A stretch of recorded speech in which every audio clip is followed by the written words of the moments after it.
I am. Yes, Paul, how are you? Nick again and Paul again. Two same folks together with the same book again. And I asked Paul if he's ready. And Paul answered me that he's born ready. And that you can see. I'm ready, Nick. I'm ready for you. I have to be Okay. ready. Yeah, let's go. Today we have a nice chapter, chapter 8 of Doug Dean's book. And we Hmm. are taking his journey from his childhood, from child abuse, a little bit. And well, bit by bit in chapter 8, I have the feeling that we are lifting, that we, bit by bit, we are lighting a small, yeah, maybe this is first candle, a little bit light, spark of light, the light that he will. There's a lot of light. There's a lot of light in the book because you know as well as I do. Whenever there's a light, there has to be darkness, and if you're feeling there's darkness, there's always going to be light as well. We just have to look for it. One cannot be there without the other. So in this chapter, chapter 8, Doug was talking about what he calls the big con.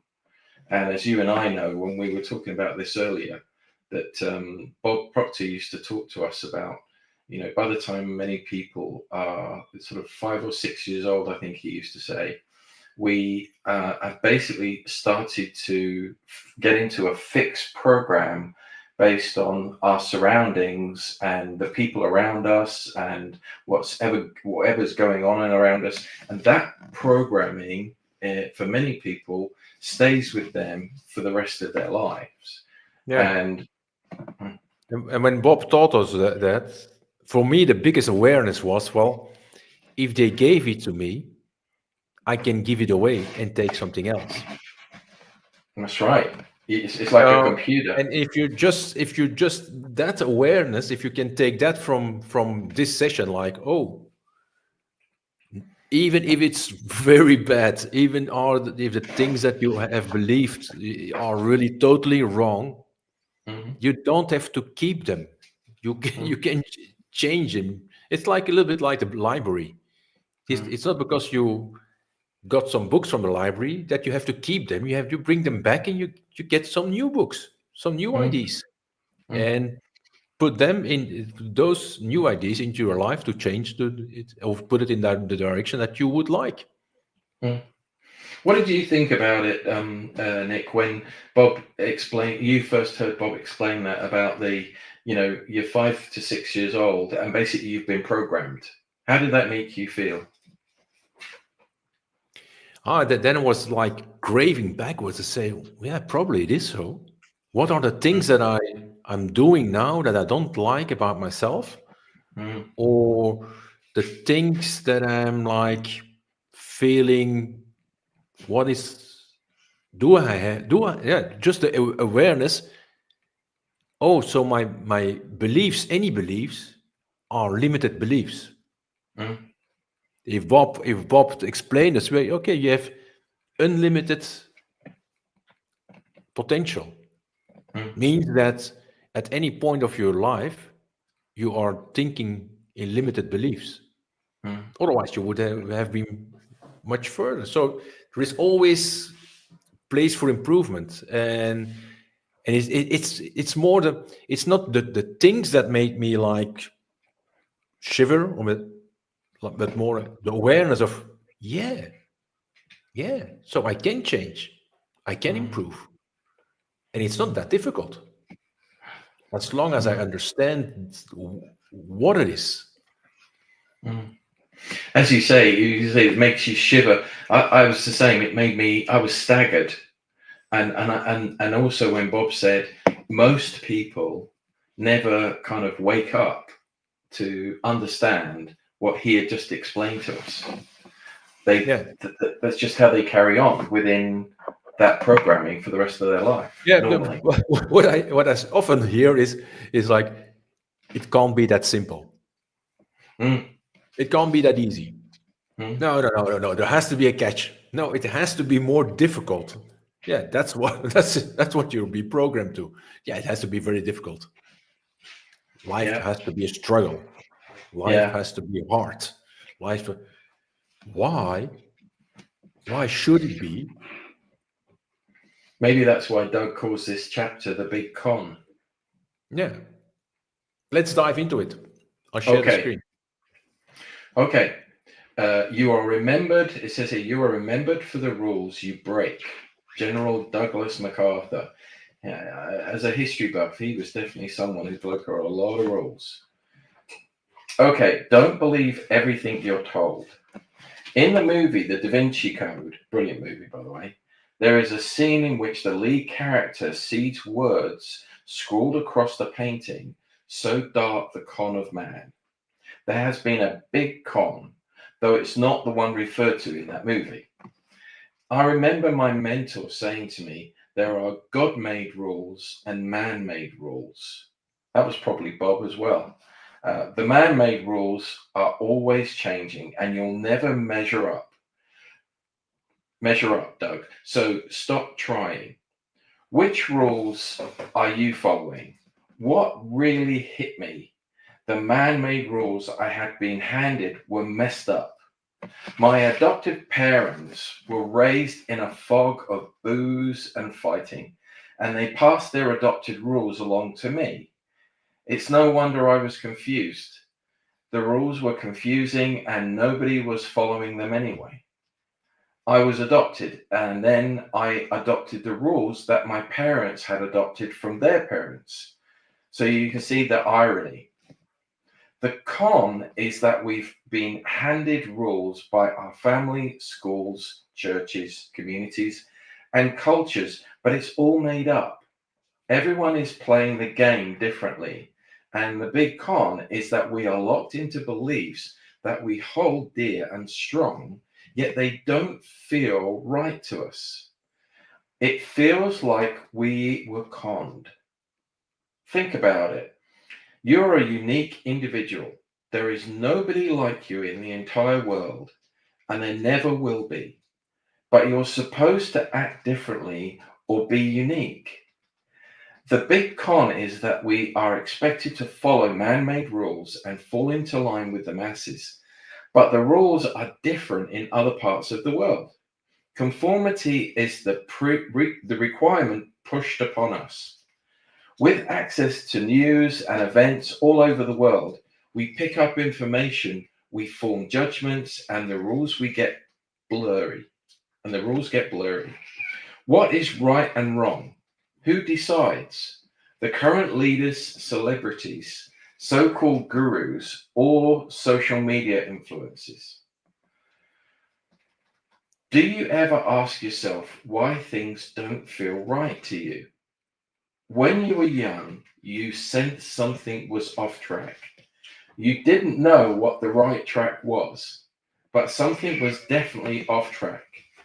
Many of the rules that we were expected to follow didn't make sense, and the people drilling the rules into you were hypocrites because they didn't follow them either.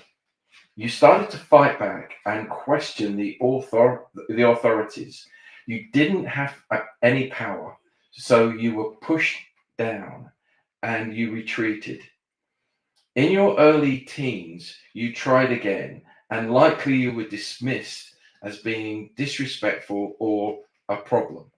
You caved again, and your questions came back again. When you didn't follow the rules, you were punished.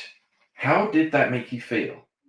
Many people have been raised with a low self-image and an inferiority complex because they were conned to believe they weren't good enough.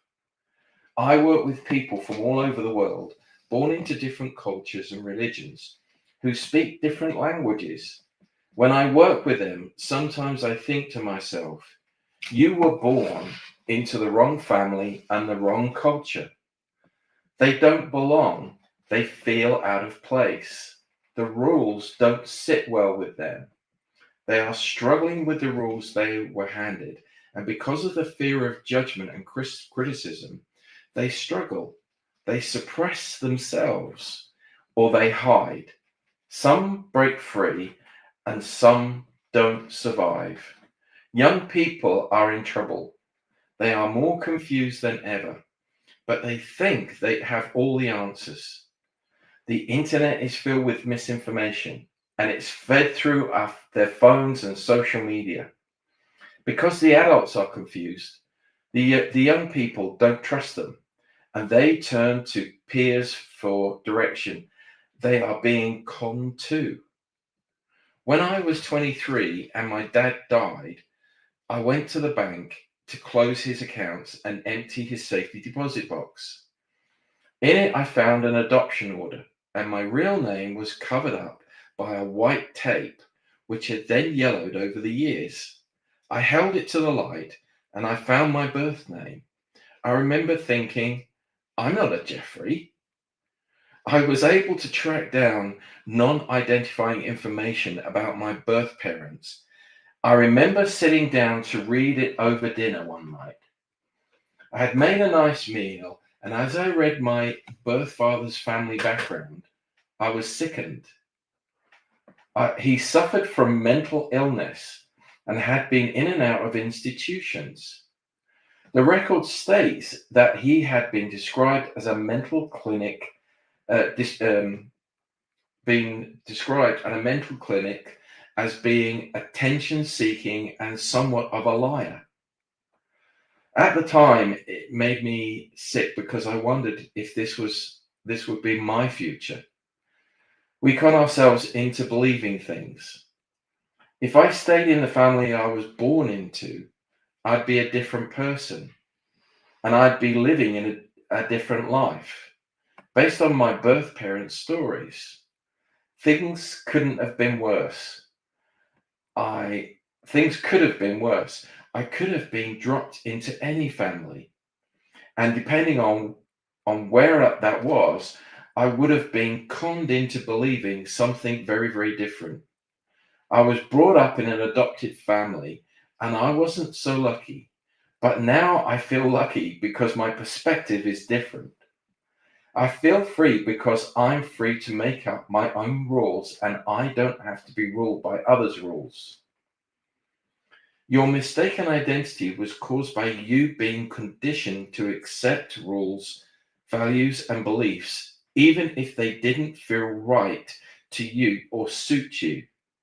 There isn't anything wrong with you. The only thing wrong is that you've been conned into accepting man-made rules set by other people, but they don't work for you. Break free and make up your own rules. Don't be conned. Have the courage to change the rules. If you're going to follow rules, follow the rules of nature and the God-made rules. But he's not referring to religion here. And this is a very important chapter, because this is where I think Doug was really starting to grasp that he could start making his own decisions, he could start making his own life, and he could start choosing his own parameters of how he wants to exist or participate in his life. And there's the meditation here. Don't let anyone capture you with empty philosophies and high-sounding nonsense that come from human thinking and from the spiritual powers of this world rather than from Christ. And of course, he goes on there to say, what did you learn? And there's some action points here. Life is a game. That's a very interesting thing, by the way. Life is a game. That may not make sense. Perhaps we can talk about that. But it's your life. Play a game with yourself and make up your own rules. Don't follow everyone else's. Don't worry. You don't have to worry about other people's rules after finishing this book. And it asks here, what were you conned into believing? List some of the man-made rules you adopted and which you don't agree with now. Write down your rules to replace them. You may as well make up your own rules because the rules are going to change anyway. Yeah. Treat life as a game. What do you think Doug was talking about there? Well, I think if he becomes aware that life is a game, or that you can gamify it, or that you can set up your own rules, at the moment that he realized that, well, I was dropped in a family because he was an adoptive child, but he could also have been dropped somewhere else. Mm, So he's realizing that there is some part of luck or some part of coincidence or some things that are not strict set. If you're born in a family, then you can't think of anything else. Yeah, and this is my father, this is my mother, this is how it is. mm, But mm, if you're, I had the same awareness or the same thoughts to say, well, I could, I'm now living here, but that's by coincidence. If my mother hadn't picked up the phone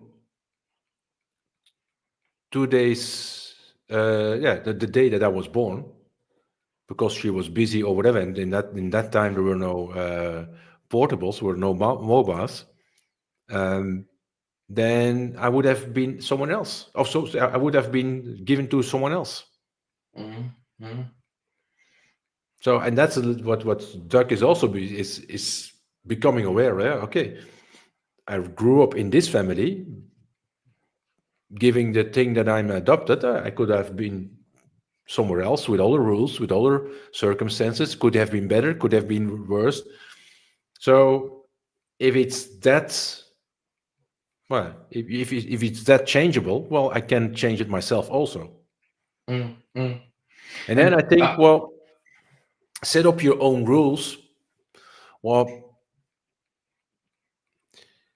lately I'm thinking about it. Can you set up your own rules? yes, I To think a, so. to a certain extent, you can. But then he You, comes back. It doesn't touch it at that much at this in this point of his book. But mm, there are universal laws, yes. rules. Well, God yeah. given. Well, yeah. They're not. Yeah, that's right. They're not the human ones. They're the, as you say, universal laws. But I mean, you are somebody who I always feel you've made up your own rules. Yeah, You've but I set can your make own up my standards. I can make up my own rules. I can make up all my own standards. But they there are, if they're not in line with the universal rules laws, Mm. then I will have a pretty right, or I will have a heavy fight. So how do we? So what? It's right. What you're saying is we have to set our own rules about what we want to do in life, but what we also have to do is have to understand and learn about how to enhance the universal laws and work with the flow of life. Is that the sort of Yeah, thing you mean? Yeah. that's what. Well, yeah, there is like the law of polarity. Well, Mm, you have to you can put yourself there is a vacuum law of prosperity. mm, There are laws which the more that you study them, the more that I love them, because you can put them into practice, and then you can adapt whole your identity in mhm. line with those. You can create any identity, but if they're not in line with the universal laws, somehow you will struggle. What likelihood do you think is of people beginning to understand the universal laws if they're still within a certain set programming? Oh, you can better fill in the numbers of the Euro millions. No, Yeah. no. So your studying of how the universal laws work has how allowed you to adapt Well, yourself I into. think the major shift that I made in this whole journey, which is not a finished journey, it's just the beginning of something. Mhm, I think is because before I studied with Bob, I studied with Jay Abram, I studied with Anthony Robbins. I had a lot of interest in personal development, mm, but it was really it was Bob who taught me, and hope he taught also you, how to think. And the stick person, how simple and how simplified that model is, Yeah, he was bragging. Yes, this is the best model. This is the best model. Yeah, this model changed my life. And at the time, I didn't understand anything about it. Why is it? But by using it, yeah, you're a little stick person. Got my little stick person. Yeah. Yeah, but by understanding that stick person model and by applying it in your daily life, now you're getting aware. Yeah, that's a beautiful one. Now you're getting aware of how your thinking process can be managed. And that was for me, like, if I would say what is now the major shift in, I think that's one of the lessons that I would say that shift really, that made really big, and that makes it possible to start to, that made it for me. I have to, I don't say it, probably there's someone else who does it another way, but that made it for me possible to get interested in universal laws. Otherwise, I would never have accepted it. I think Doug, what happened in this chapter is he became consciously aware that he can make choices. Yeah. Which, as Bob used to teach us, that's the one thing that makes us different from anything else on the planet. We are unique and we have the power of choice. Yeah. And a lot of that. And that's a trivial thing. That's till which degree are you responsible for your results? To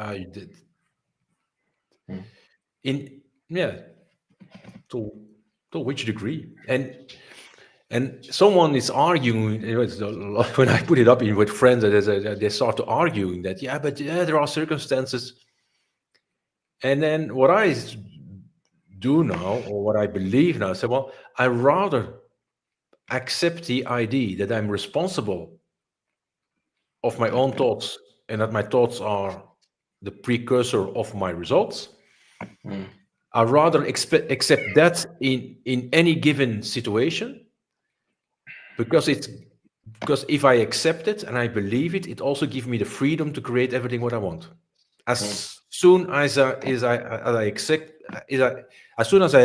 the idea again, but it is like this, but in this situation it doesn't count anymore, then now I'm giving all the power away. I mean, it was Bob used to say in theology and science, the one thing that everybody's agreeing on is that you are what you think. Yeah. And we're responsible for what we think. Yeah. So whatever circumstances, we can be responsible for what we think about those particular circumstances. We can see it as an opportunity. And that's the beautiful message, is that how shitty the results are at this moment, it doesn't have to stay like this. No, that's right. And I think that idea is much more worthy than to say, well, in some situation it is, in another situation it isn't. Because because the person who is in a good situation say, okay, but fine. But if you're in a shitty situation, then you can grab all the power back and say, okay, it doesn't have to stay in this way. If I can understand how I think, if I can align myself with universal laws, I can change this situation.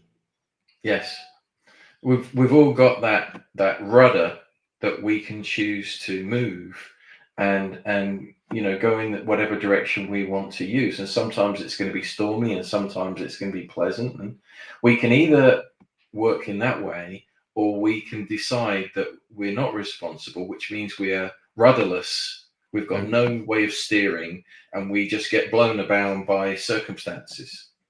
Yeah. That's again is a choice. It is. They say, can I choose that? Yeah, you can choose to accept that or to reject that. Yeah. And that's what I think Doug's talking about in this chapter about the big con. And if you choose to think you're just being blown around and you've got nothing you can do, then that's the con. Yeah. And I think he becomes aware of that because he's in a situation where I can recognize that situation, that thinking pattern. Well, it could have been otherwise. Yeah. They gave me parents like, okay, now your bird, who we're phoning the first on the list that picks up the phone gets you. Mm. That was a situation. Mm. And actually, it happened with my brother. My brother is older than me, so my mother she was out of the apartment. They were to another city. They called her, and they left a message. At the yeah, but she arrived too late. So that child she didn't get. But 2 days later, there was another child, and she got that one. It must be a very unique perspective to be able to look at things. Yeah, Having that's been why adopted. like lottery. It's like just like the lottery. Right? Okay, we are brought together, or we are now this family, not by DNA, not by it, just by chance, by coincidence, luck, whatever circumstances. Yeah, people will say, well, yeah, but there is some predestination or whatever you call it. But at the end, it is what it is, and from there it starts. The game starts. Mm. Mm. And for most people, they don't get a chance to see it in a perspective that you and Doug have been able to. But we all have a choice in how we want to live our lives, what rules we want to live by, and whether we want to allow limiting beliefs or not, if we want to go for what we want to go for. And we also, as you quite rightly say, have to be aware of the universal laws that are actually there to help us as long as we work within them. Yeah. What the lovely thing is about the universal laws, it's not a law that you have to learn. It's those are laws who are teaching you, whether you like it or not. That's really good. Whether that you are aware of them or not, the laws don't go away. No. They just treat you as alike if you know them or not. They're so Yeah, fair. they'll just keep teaching you until eventually you get it. And if you don't get it, they'll just keep teaching you. Yeah. So, and then people say, "Well, I have bad luck." No, you're resistant to the laws. Yes. Yeah. Haven't learned Okay, the yeah. lesson yet. So if something doesn't go well in my day or whatever, and I say, what law did I miss? What did Yeah. I didn't understand? How did I didn't practice or apply it and something that how should I understand them better? And are there maybe laws I'm not aware of yet? Probably. Yeah. Where was the resistance? Mhm. And that's really fascinating. Mm. Because once you can the nice thing about it, all those knowledge is that you before you were applying it unconsciously.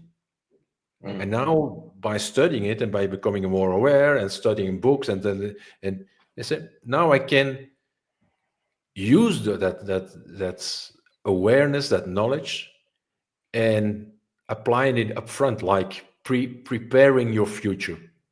Mm. Instead of thinking like Steve Jobs said, you can you can only connect the dots backwards and not forward. But once you start to understand things, you can already put the dots in front of you, and Mm. the Well, likelihood that you will connect them is with the universal laws, in many ways, you look forward to your goal, and the universal laws, if you understand them, start to show you the opportunities of how you start to connect the dots. yeah. And then life becomes, I think, bit by bit less a mystery and more something that is evident. And yeah, what I feel going on in this journey, that I feel more like balanced, not out of control and peace, and okay, everything, maybe even if it goes wrong, and it will come back. You're more reassured, or so what can happen. Yeah, it's good. Okay, Okay. love it. Great. Well, thank you again for the session. Bit by No, bit, thank we you. start to understand Doug, his thinking, and his way to his the successful life he's living now, in balanced life he's living now. So, yeah, it's a nice discovery of, because if you see Doug now, of you hear Doug, you never would have written on a paper, Doug has lived this abused, miserable youth or childhood. No. If he wouldn't tell you, and you would, the way we learn to know Doug, when he then at that no thought was coming up like, oh, Doug should I think Doug had a miserable life, or Doug had no. So he managed also, by studying and by accepting other beliefs, to turn his life totally around. Yeah, it's quite remarkable. And in chapter 9, I think he's going to go on to expand about this con of this programming, because he talks about you're an imitation. So again, it's talking about how people become an imitation of their environment at first, if they don't realize they've been programmed. So we'll find out about that in chapter 9. Okay, looking forward to it, Paul. All right, my friend. See you next week. Always good to see you, Nick. Always Take good care to of see you. yourself. Bye. Bye.